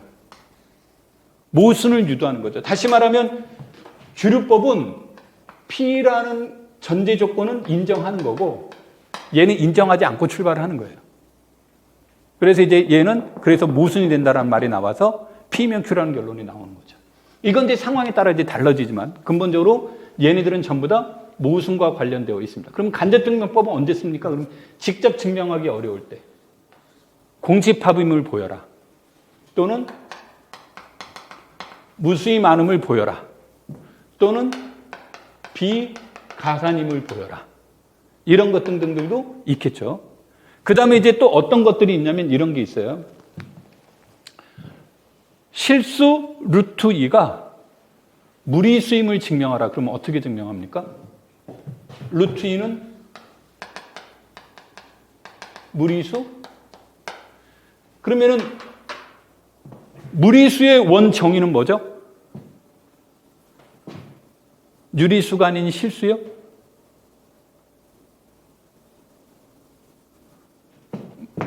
내 말 반응이 없으니까 틀린 것 같잖아, 그렇죠? 근데 무리수의 뜻은 뭡니까? 그럼 유리수의 뜻이 뭐죠? 분수, 물론 자연수분해로 형태를 하겠지만 분수로 나타낼 수 있는 수죠. 그럼 무리수는 뭐예요? 나타낼 수 없다. 그러니까 중요한 언어가 없다예요. 없다. 없다를 증명해야 되는 거예요. 그러니까 직접 증명이 어려운 거죠. 분수로 나타낼 수 없음을 밝혀야 되니까. 그러니까 이런 문제들은 우리가 문제를 다룰 때 어떤 이론이 나와 있단 말이에요. A라는 이론이 있는데 이것에 관련된 이론은 풍부해요. 그런데 우리는 이 A가 아니면 B이다. 이런 이론이 있단 말이에요. A가 아니면 B이다. 근데 A에 관련된 이론은 풍부해요. 근데 B에 관련된 이론은 전부 다 A에 의존하고 있어요. 그럼 B임을 보여라 그러면 B를 직접 설명하기가 매우 뭐가 됩니까? 곤란한 경우죠. 그래서 이런 경우에는 주로 뭐로 푼다? 직접 증명이 아니라 뭐다? 간접으로 쓰는 거예요. 그러니까 이러한 경우들을 제외하고는 가능한 한 증명은 무엇이 좋다? 직접 증명이 좋은 거예요. 오케이? 그 다음에 이제 나중에 수열 같은 데서도 얘기를 하겠지만 A가 B보다 크거나 같습니까? 대소관계를 물어보는 경우에 수열에서 뭐 증가수열입니다. 뭐 이런 문제, 뭐 감소수열입니다. 이런 것들을 이제 물어보는 것 중에 대표적으로는 우리가 수학적 균합법의 원리를 대표적으로 써요. 그런데 우리가 이런 거 있죠. 양수라는 것을 전제로 얘기를 하게 되면 산술평균은 기하평균보다 크거나 같고 기하평균은 조합평균보다 크거나 같죠. 그러니까 어떤 대소관계를 얘기를 할 때 산술 기하평균을 이용해도 좋은데 기하평균의 이제 약점은 무리수가 들어가는 거예요. 무리수래. 루트가 들어가는 거죠. 그러니까 이 루트가 들어가는데 루트의 계산은 아무래도 쉽지 않죠. 머리가 좀 아프고 계략적으로 뭔지는 알겠지만 구체적으로 알 수가 없죠. 그래서 이제 보통 산술 기하할 때 기하가 그냥 고정되어 있는 수로 나올 때, 즉 뭐 n과 n분의 1, 그럼 이 둘을 곱해버리면 몇이 됩니까? 1이 돼버리는 거죠. 이제 그런 경우에는 이제 주로 우리가 산술 기하평균을 이제 활용해서 문제를 풀 수도 있는 거죠. 그러니까 이와 같은 어떤 다양성들이 있지만 여러분들이 공부하실 때 이러한 문제들을 간접 증명은 언제 쓰는 게 좋은가? 그래서 이런 것들에 대한 어떤 증명을 할 때 여러분들이 머릿속에서 먼저 얘기해야 되는 것은 직접 증명을 할까? 간접 증명을 할까? 이게 먼저 떠올라야 되는 거고 간접 증명을 쓴다면 귀류법이 좋은가? 대우법이 좋은가? 분할법이 좋은가를 얘기를 하는 거죠. 자, 그런데 이제 또 이 간접 증명법을 쓰다 보면 우리가 이제 또 하나는 뭐가 되냐면 부정이에요. 부정이에요. P면 Q이다를 부정하시오라는 말이 나오는데 이것도 이제 시험에 한번 나왔죠, 최근에. 정리를 부정하고 이런 말들이 이제 나온 적이 있었는데 의외로 부정을 많이 틀려요. 왜냐하면 무지에서 틀리는 게 아니라 연습을 안 하게 되면 바로 틀려버리는 거예요. 그러니까 P면 Q다의 부정은 그럼 자기도 모르는 사이에 P가 아니면 Q가 아니다라는 말로 나와버려요. 그러니까 부정이 2가 되는 수가 나오는 거죠. 그러니까 이것의 부정은 뭡니까? P이고 무엇이 아니다요? Q가 아니다죠. 그러니까 이것에 대한 연습이에요. 뭐 우리 공부 많이 하잖아요. 이거 부정할 때 처음 이제 집합론 공부할 때 어떤 애 부정은 뭡니까? 모든의 부정은 어떤. 그렇죠?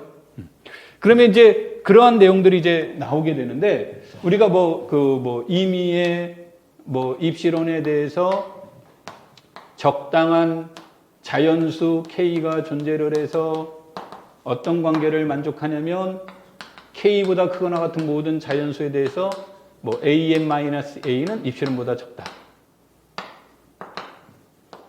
이것의 부정은 뭡니까?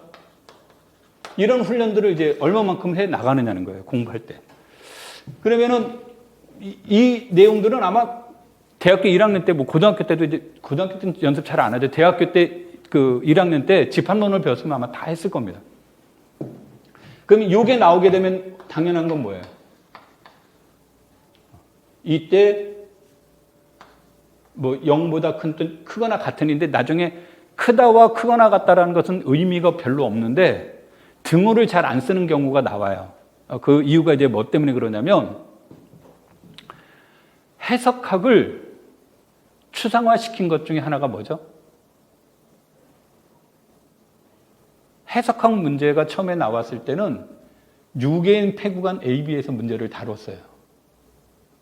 그러다가 한쪽이 열려 있을 때, 한쪽은 닫혀 있고 한쪽이 열려 있을 때 문제가 제기가 돼요.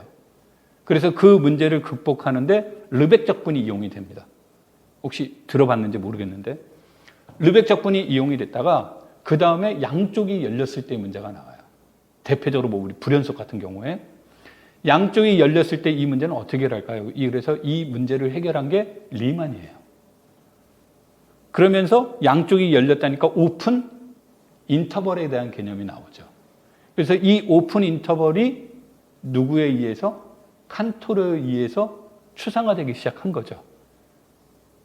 그래서 오픈 인터벌이 토폴로지적 입장에서 열린 집합의 개념으로 가요. 그러면 닫힌 구간은 무슨 개념으로 가는 겁니까?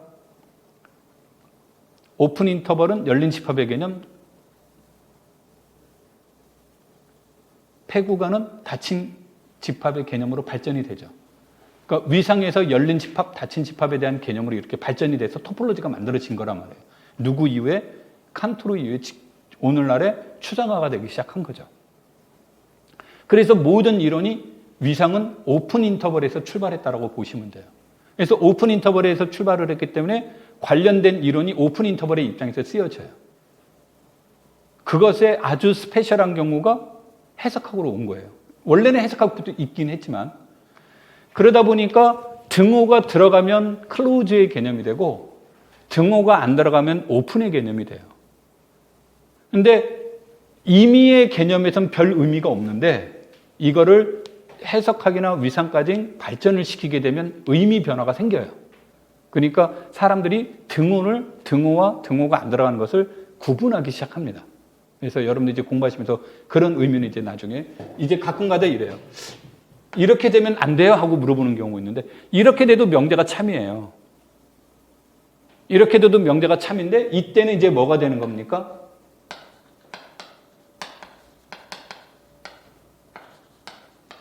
이런 뜻인 거잖아요. 그럼 얘는 닫힌 집합의 개념인 거예요. 만약에 등호가 안 들어가면 어떻게 되는 거예요? 이렇게 되죠. 그래서 위상수학하고 일관성 있게 이루어지려면 이 개념이 아니라 무슨 개념이? 아래 개념이 들어가는 거예요. 그래서 이제 보통 하는 사람들이 요거를 얘기를 하는 겁니다. 되겠죠?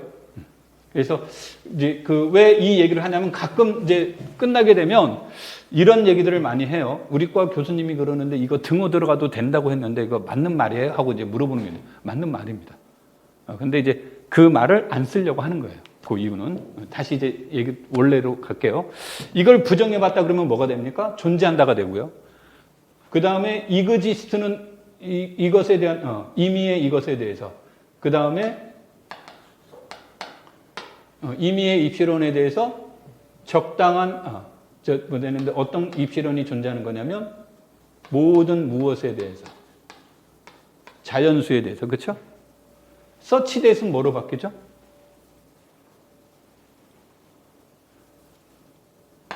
콤마. 이런 조건을 만족하는 얘가 존재한다잖아요. 그러니까 얘는 모든 이것에 대하여 이것에 대한 부정이 되는 거예요. 그럼 이것에 대하여 모든 것이니까 무엇이 존재하는 거예요?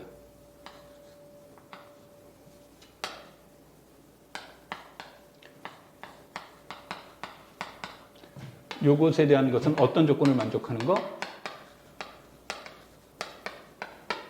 이런 거죠. 그러니까 이 훈련이 당연한 내용이죠. 근데 이런 훈련을 안 해보는 사람들은 왜냐면 이런 훈련을 자꾸 해봐야 되거든요.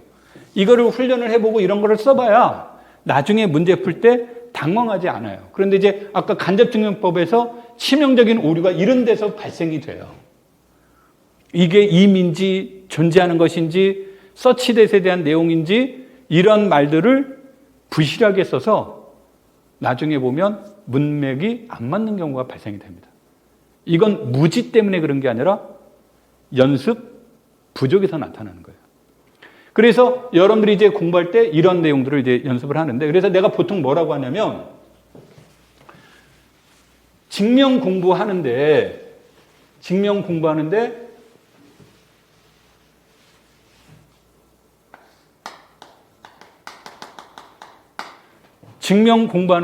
제일 좋은 연습이 뭡니까? 그러면 집합론이에요.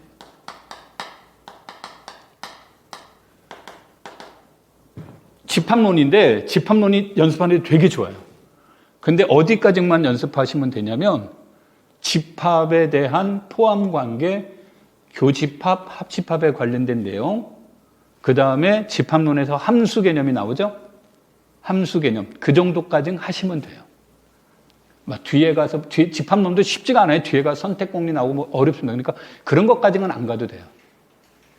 그 다음에 정렬성, 뭐 이런 내용들을 순서 집합 이런 의미들을 알아두면 좋습니다. 오케이? 그러면은 아마 어렵지 않을 거예요. 왜냐하면 합집합, 차집합, 교집합 뭐 이런 내용들은 여러분들이 공부하실 때 아마 금방 쉽게 이렇게 다 해 나갈 수 있기 때문에 그것에 맞춰서 보시면 돼요. 자, 그래서 이제 여러분들이 학습에 관련된 내용들은 이걸로 이제 대신하도록 할게요. 그래서 이런 내용들을 먼저 이제 수업하고 싶었고, 자, 그 다음에 이제 다시 이제 우리 내용으로 가서 이제 보면서 얘기를 해보도록 할게요. 자, 수업 들으시면서 소리만 안 나면 돼요. 소리만 안 나면 되니까 휴대폰을 끊어놓으셔도 되고요. 내가 휴대폰 얘기를 하는 건 뭐냐면 공부할 때 휴대폰 꺼내는 거 되게 이제 우리 집 애들이 공부하면 네가 정신이 있니 없니 그래서 이제 했는데 요즘은 정신이 있니 없니 그 말하면 애들이 요즘 되받아치더라고. 뭐라고 하냐면 요즘 다 그래. 그리고 내가 휴대폰을 꺼내놔도 된다는 얘기는 무슨 뜻이냐면 수업하다 보면 필기를 못할 수 있잖아요. 수업 듣다 보면. 그러니까 마치 뭐가 되냐면 이런 경우가 있죠. 남는 건 노트다. 노트 필기하러 하고 놓은 거 아니잖아요. 그러니까 노트 필기에 집중하시지 말고 또 내가 그렇다고 여러분한테 자 노트 필기 하세요라고 시간 줄 수도 없어요. 그러면 이제 노트 필기를 놓쳤다 그러면 신경 쓰시지 말고 그냥 찍어버리면 됩니다. 여러분 휴대폰으로 요즘 카메라 다 장착되어 있잖아요. 그렇죠? 그러니까 그거 가지고 이제 나중에 집에서 정리할 때 필요하면 그렇게 보시면 돼요. 그러니까 노트 정리에 조급해하지 말라는 겁니다. 그런 의미로 얘기한 겁니다. 되겠죠? 그렇다고 또 잘생긴 내 얼굴 찍는다고 막 하면 이건 초상권이 있습니다. 그래서 그거를 제외하고는 이제 여러분들이 해도 되니까 그거를 참고로 하시면 돼요. 이렇게 또 휴대폰 넣으라는 얘기가 아니었는데 또 휴대폰 얘기하니까 집어넣어서 그 뜻 아니었고요. 자, 해석학에 대한 내용들을 이제 넘어가서 보도록 하겠습니다. 우리가 이제 아까도 얘기를 했듯이 이것은 무엇을 얘기를 하냐면 내가 영어 발음에 아주 출중하니까요. 해석학은 어널리시스라고 얘기를 하잖아요. 근데 이 어널리시스는 타 과목에선 다 뭐라고 불러요? 물리학과에도 어널리시스 있고요. 화학과에도 어널리시스가 있어요. 내가 그 생물이나 요즘 생물이라고 안 하지 생명과학이라고. 근데 그쪽은 내가 공부를 안 해서 잘 모르겠는데 있는데 거기에선 전부 다 분석학이라고 이름을 하죠. 의학에서도 분석학이라고 하고 딱 어디에서만 수학과에서만 분석이라고 안 하고 해석이라고 하는 거예요. 그러니까 분석만 가지고는 안 된다라는 거죠. 그래서 아까 말했듯이 얘가 가지고 있는 의미가 뭐고 그런 것까지 이제 이해해야 된다는 얘기인데 내가 이 얘기를 한 이유가 뭐냐면 나는 분석을 강조하고 싶어서 그런 거예요. 그러면은 우리가 파푸스위에서 이제 강조되기도 했지만 증명 그 학습을 안에는 종합법과 뭐가 있다고 그래요? 이거 학습 방법이에요, 다. 종합법과 무슨 방법이 있어요?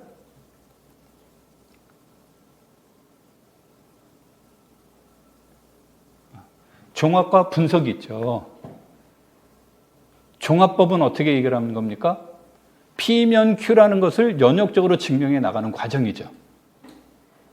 분석법은 일종의 거꾸로 풀기죠.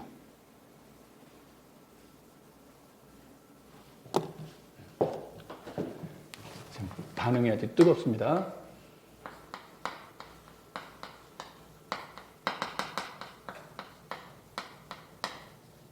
P면 Q라는 명제가 있어서 이거를 증명을 해야 돼요. 그러면 이제 이 종합법이라는 말은 뭐냐면 이렇게 가는 거죠. 종합법에 대한 내용은 P면 P니까 P1이 되고 P1이 되면 P2가 되고 그래서 쭉 가서 PR이면 Q가 된다라는 논리로 가는 게 분석법, 종합법이에요. 근데 이제 분석법은 무엇을 얘기를 하는 거냐면 분석법의 기본적인 사고는 결과가 이미 이루어졌다라고 보는 거예요. 결과가 이미 뭐다? 이루어졌다라는 것을 전제로 얘기하는 겁니다. 그러면은 이 결과가 나오기 위한 필요 조건이 뭡니까? 이 결과가 나오기 위한 충분 조건이 뭡니까? 그러니까 뭐 일종의 필요 조건 찾기라고 얘기하는데 얘가 나오기 위해서는 얘가 필요하고 얘가 나오기 위해서는 얘가 나오고 쭉 해서 이렇게 나와서 최종적으로 무엇이 나온다는 것을 보이는 거예요? P가 나와야 된다는 얘기인데 이거는 증명은 아닌 거죠. 그래서 이와 같은 분석적 사고를 한 다음에 종합적으로 증명해 나가는 거예요. 그러니까 해석학은 이거예요. 해석학은 대부분이 무엇이 나오냐면 분석법에 의해서 분석을 한 이후에 무엇에 의해서 증명한다요? 종합법에 의해서 증명하는 방법이 해석학의 대표적인 방법이에요. 오케이? 그러면 아까도 얘기했듯이 이것임을 증명하라 그러면 우리는 이제 보통 증명할 때 임의의 입시론에 대해서 적당한 자연수 K가 존재하는데 K보다 크거나 같은 모든 자연수 N에 대해서 AN-A가 무엇보다 적다예요? 이거잖아요. 그러면 이제 우리가 보통 학습 방법이 어떻게 된다는 얘기냐면 임의의 입시론에 대해서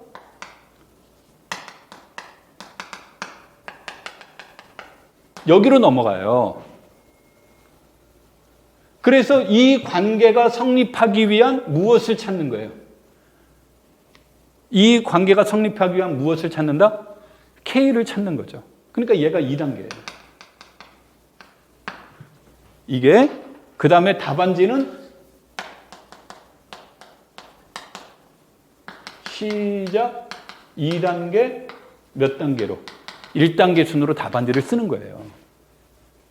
그러니까 해석학적 사고인 거예요. 그러니까 여러분들이 해석학 할 때 그래서 대부분들이 뭐가 되냐면 우리의 가장 큰 문제점 중에 하나는 뭐냐면 책은 이렇게 써야 된단 말이에요. 이게 이제 논리적인 거니까. 답안지도 이렇게 써야 돼요. 여러분 책 보시면 꼭 이렇게 나와요. 그런데 실전에선 이거 어떤 아이디어에서 나왔죠? 이거 어떻게 찾아냈지? 이런 문제가 발생되는 거죠. 우리한테는. 그래서 우리한테 필요한 건 여기서 사실은 출발했다라는 거예요. 그러니까 공부할 때 그렇게 공부가 되어 있어야 된다라는 거죠. 그런데 아까도 대로 임의의 이거대로 답 쓰면은 순서 관계가 안 맞는 거죠. 그래서 이건 답안지 쓸 수는 없는 거죠. 이 순서는. 그래서 연습장이나 시험지 같은 데다 쓰는 거고 답안지에는 깔끔하게 정리해서 쓰는 거죠. 그러면 이제 이런 것에 관련된 무엇이 이론적 무엇을 찾으려고 해요? 근거를 찾으려고 하는 거죠. 오케이? 그럼 이제 답안지에는 뭐가 들어가요? 여기에다가 이론적 근거가 요 안에 답안지에는 들어가는 거예요. 이렇게. 그래서 이제 우리가 보통 방정식을 풀 때 방정식에서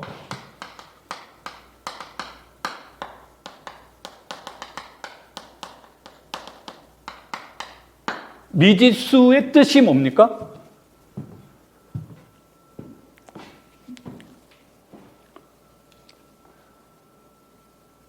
미지수의 뜻은 모르는 것을, 영어로 unknown이죠, 미지수가.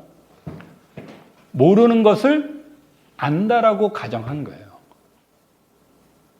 그러니까 미리 다 우리는 뭐다? 알고 있다. 그런데 그것을 단지 뭐라고 표현하자 뿐이에요? X라고 표현할 뿐인 거죠. 그래서 방정식의 문제는 그래서 종합법이 아니라 거꾸로 풀기의 개념이기 때문에 분석법에 해당이 되는 거예요. 무슨 말인지 되겠습니까?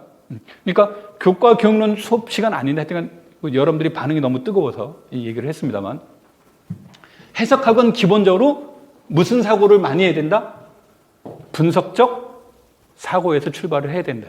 그래서 아까 내가 해석학을 다른 과는 분석학이라고 한다라는 말을 이제 한 이유가 거기에 있습니다. 그래서 여러분들이 공부하실 때 해석학이란 분석적 사고를 어떻게 해 나가느냐, 이게 이제 우리가 공부의 시작점이다라고 이렇게 보시면 됩니다. 기본적인 사고 체계예요. 자, 우리가 이제 이 내용에서 보면 해석학에서는 누가 뭐래도 핵심 중에 핵심은 해석학의 꽃 중에 꽃은 뭐다? 극한이에요. 극한의 개념에서 이제 모든 게 시작과 끝이 뭐다?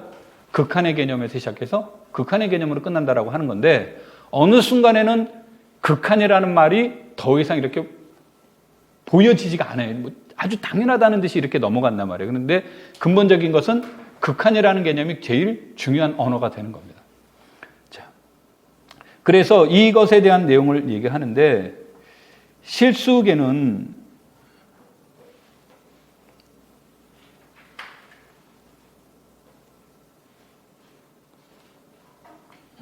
브루바케라는 사람인데 혹시 들어봤죠? 이제 이 사람은 그 20세기 구조주의의 대표적인 학파입니다. 이 브루바키가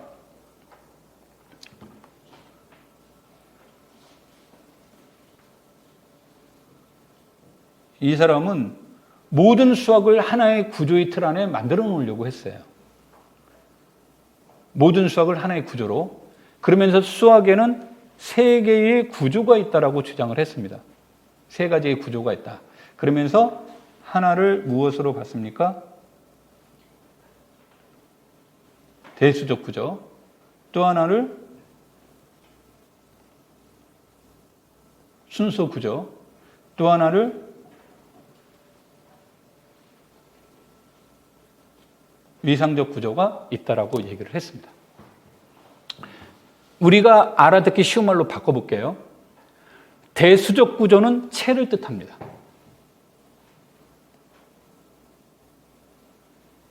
순서 구조는 순서, 위상적 구조는 거리예요. 원근 관계. 그러면 자연수 정수는 체가 안 되죠.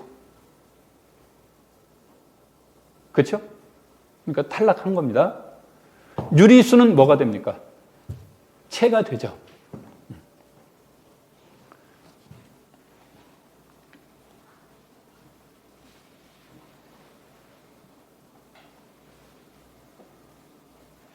공간이 작아서 글씨 잘 보입니까? 자, 유리수는 체가 됩니다. 복소수도 뭐가 돼요? 체가 돼요.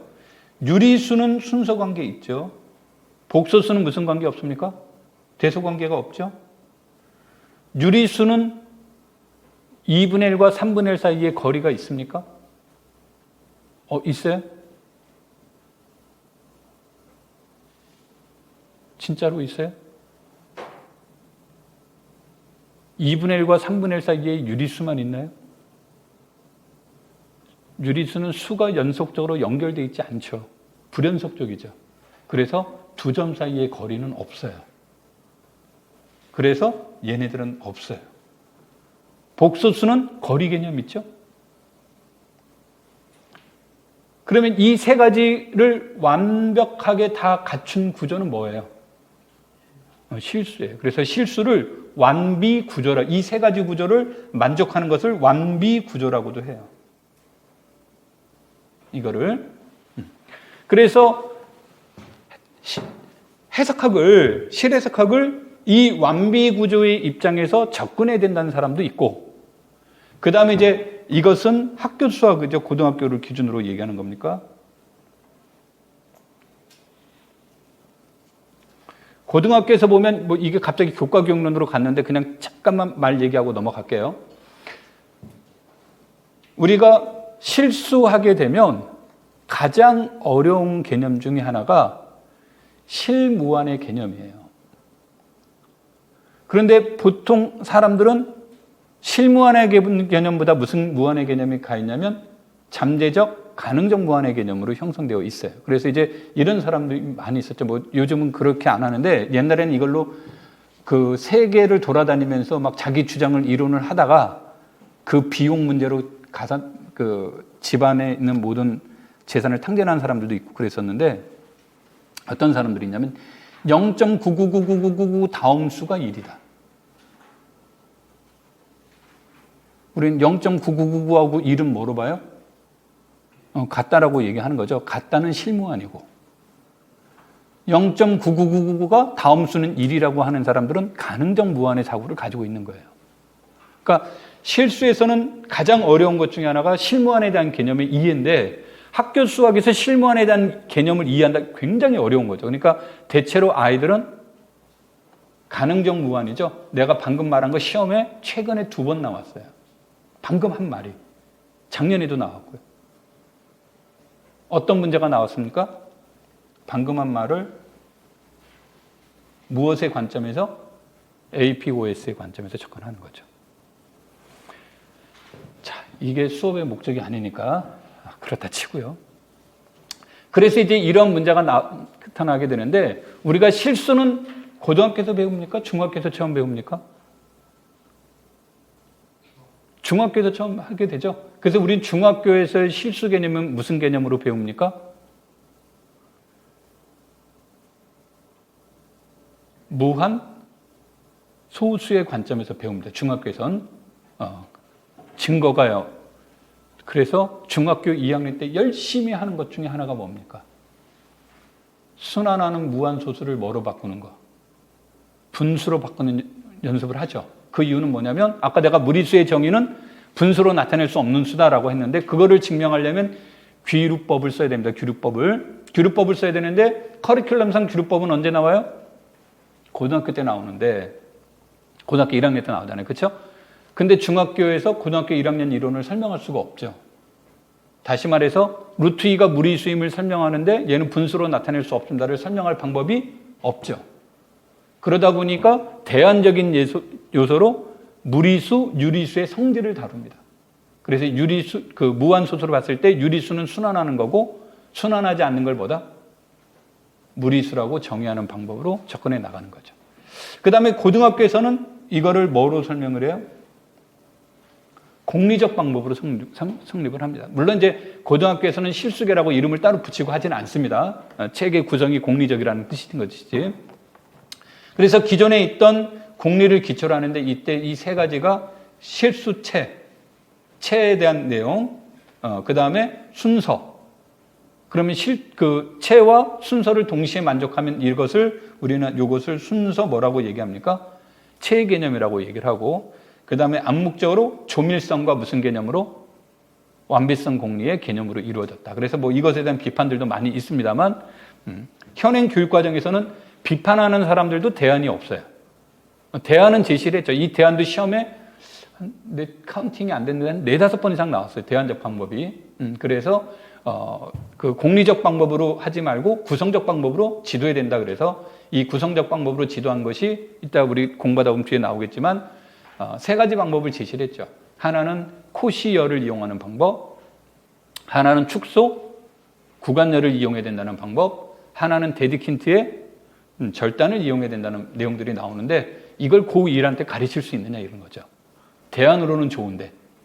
그래서 그 비판했던 사람들도 그 현행 교육과정상에서는 대안을 제시하지 못하는 겁니다. 그러니까 뭐 그거는 이제 학문적 입장에서 접근하는데 이런 것들이 논문도 많이 나왔고 실제로 교사임용 시험에서 반복적으로 나오는 것 중에 하나예요. 이쪽 파트가.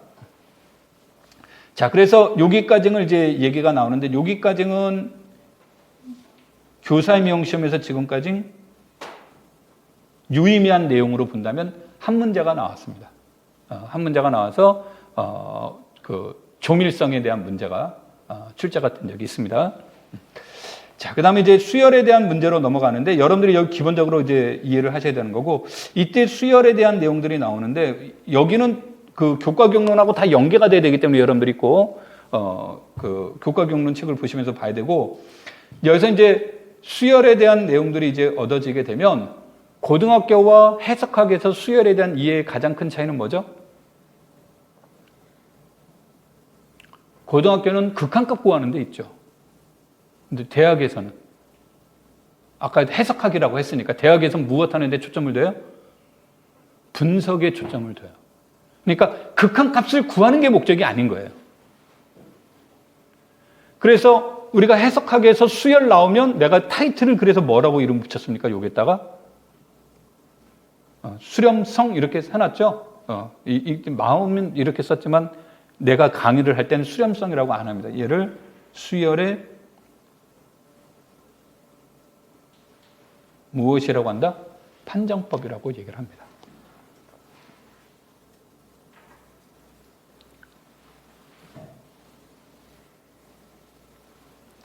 그럼 판정법이라는 얘기는 판정법은 여러분들이 언제부터 배우죠? 중학교 3학년 때 나오나? 근해 공식?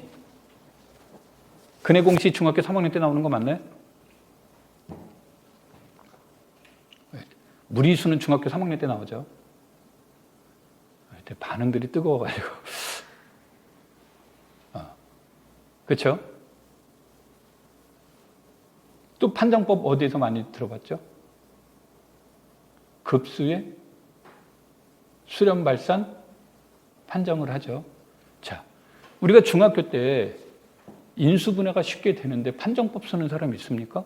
근해 공식 쓰는 사람이 있습니까? 인수분해가 잘 안 되니까 근을 잘 못 구하니까 뭐를 이용하려고 하는 거예요? 근해 공식을 이용하려고 하는 거지 처음부터 되는데 굳이 할 필요가 없잖아요. 그러니까 그 판정이라고 하는 것은 쉽게 알려지지 않을 때예요. 그리고 과정이 중요하지 않아요. 판정법은 말 그대로 무엇을 목적으로 한다? 판정을 목적으로 하는 거죠. 급수의 수렴 발산 판정법 나오죠. 그렇죠? 또 어디에서 나옵니까? 선형대수에서도 판정법 나오죠? 선형대수에서 무슨 판정법 나옵니까? 선형대수에서의 판정법을 세자로 뭐라고 불러요? 선대판 그러나? 행렬식이라고 들어봤죠?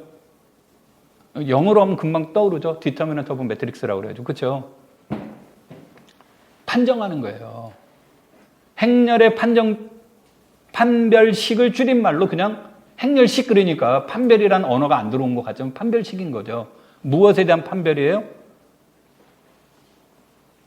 행렬을 배울 때는 역행렬이 존재하는지 안 하는지의 관점이 되는 거죠. 선형대수 전체 그림에서 보면 두 가지에서 이용이 된단 말이에요. 하나는 1차 독립인지 아닌지를 판정할 때 이용이 되고 그 다음에 선형 변환에서의 입장에서 본다면 1대1 대응인지 1대1 대응이란 말은 다시 말해서 동형 변환인지 아닌지를 판정하는 데 이용이 되는 거죠. 그러니까 판정법의 목적은 과정보다 무엇을 더 중시한다? 결과를 중시를 해요. 그러면은 우리가 이쪽으로 다시 와서 교사임용 시험에서 판별식은 뭐를 쓴다? 해석하기 위해서 수열의 수렴의 판정법을 물어보는 건 시험 문제를 낼 때 얘가 수렴함을 보이시라고 내요. 그럼 그 중에서 여러분들한테 얘가 너 단조 수열을 이용할 거야? 부분 수열을 이용할 거야? 코십열을 이용할 거야? 상극한, 하극한을 이용할 거야? 정의를 이용할 거야? 이걸 여러분한테 던진 겁니다. 어떤 거 이용해서 증명할래? 이런 거예요. 그러면은 이러한 내용들 중에서 그래서 그 중에서 효과적인 것을 선택해야 되겠죠. 그래서 내가 이 말을 하는 건 여러분들이 이쪽 파트 공부할 때 제일 중요한 게 뭐다? 어떤 판정법을 이용해서 이 수열의 수렴성을 무엇한다? 해결해 나가는 거예요. 그런데 여기에서 제일 짜증스러운 이론이 이 두 가지예요. 부분 수열을 이용하는 거. 그래서 부분 수열은 주로 수렴성을 증명할 때 굉장히 어렵거나 안 하는 게 좋거나 둘 중에 하나예요. 그럼 부분 수열은 언제 주로 이용하는데요? 발산함을 보이려고 할 때. 그 다음에 상극한과 하극한은 거의 안 풉니다. 나는 거의 이거 안 풀어버리는데, 근데 상극한과 하극한을 선호하는 사람이 있을 수 있어요. 일반적으로는 상극한, 하극한 잘 이용하지 않습니다. 그런데 상극한과 하극한을 이용하는데 이게 나중에 정적분에서 보시면 상적분과 무슨 개념이 나와요? 하적분의 관점이 그런 문제와 연결이 될 수 있고 그 다음에 상극한, 하극한 자체를 목적으로 삼는 사람들도 있어요. 그래서 계산법은 알아야 된다. 계산법은 알아야 되는데 이렇게 강조하는 영역은 아니다. 이렇게 되는데 여하튼 이러한 판정법을 이해하는 게 중요합니다. 자, 내가 아까 중간에 한 번 쉴까 그랬는데 시간이 어정쩡해서 안 쉬었는데 더 진행하면 여러분한테 너무 미안한 것 같아서 조금 쉬었다가 한 10분 정도 할 거면 내가 안 쉬어도 되는데 시간이 조금 더 걸릴 것 같아서 쉬었다가 수업을 진행할게요.